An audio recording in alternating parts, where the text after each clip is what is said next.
Can a prince who watched his father die in a pool of blood and remained silent as he waited to inherit the throne ever hope for a brighter destiny?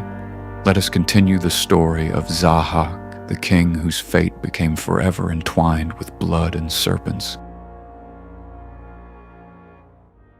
Zahhak was now king.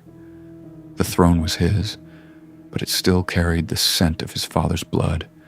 He believed he had reached the summit of power after the fall of Mythos.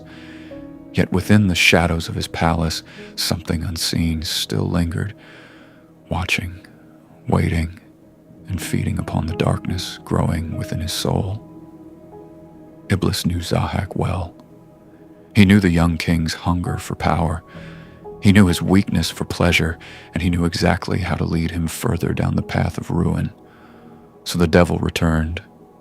This time, he appeared as a handsome young man with sharp eyes and a calm, persuasive voice. Like a serpent gliding silently through the darkness, he entered the royal court and gradually earned the king's trust. But what did he seek within Zahhak's palace? In a soft and mysterious voice, he said, "O king of the world, I have traveled from distant lands to offer you flavors no mortal has ever tasted before." In those days, people lived on simple food and modest meals, but inside Zahhak's palace, a new kind of feast was born, a feast of temptation, a feast of excess, a feast designed to weaken the mind while delighting the senses.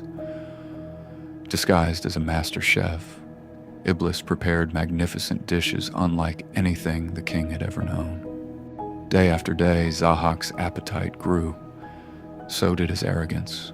On the fourth day, overwhelmed by pleasure and pride, Zahhak declared, "Ask for whatever reward you desire, gold, land, power, I shall grant it." A faint smile appeared on the stranger's face. "I desire neither wealth nor power," he replied. "I ask only for the honor of kissing the shoulders of the victorious king." Zahhak laughed. Such a strange request seemed harmless. Without hesitation, he exposed his shoulders. The stranger stepped forward. He placed a cold kiss upon one shoulder, then another. And in that very instant, he vanished.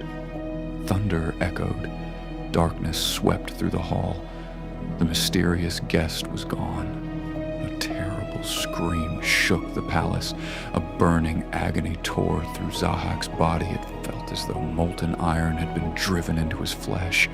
Then, from the very place where the cursed kisses had touched him, two black serpents burst forth.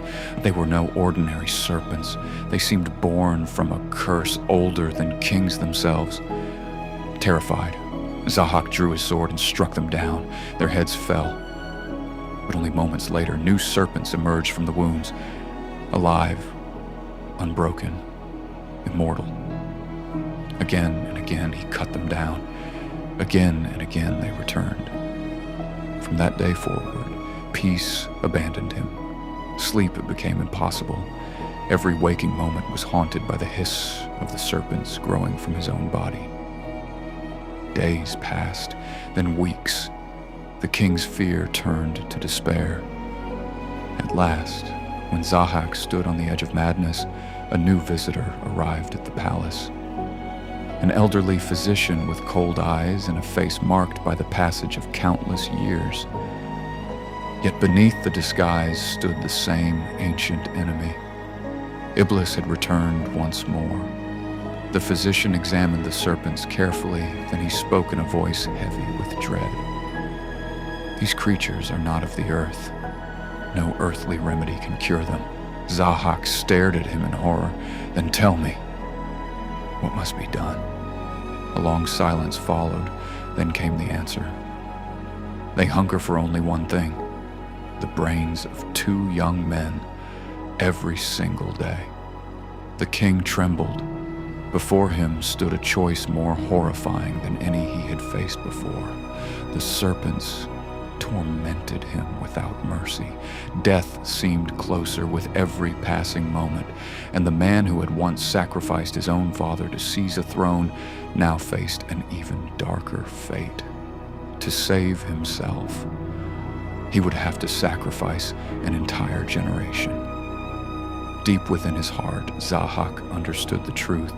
If he chose this path, his name would forever be remembered as a symbol of terror. And the darkness that had entered his life would spread across the land itself. In the next episode, you will witness what Zahhak does to the young men of Iran and how a reign of fear begins to spread across the kingdom. As innocent lives are taken to feed the serpents, a cry for justice will slowly begin to rise from among the people. But can anyone stand against a king protected by darkness? Can a hero emerge to challenge Zahhak's reign of terror? Subscribe to the channel and turn on notifications so you don't miss the next chapter of this epic legend.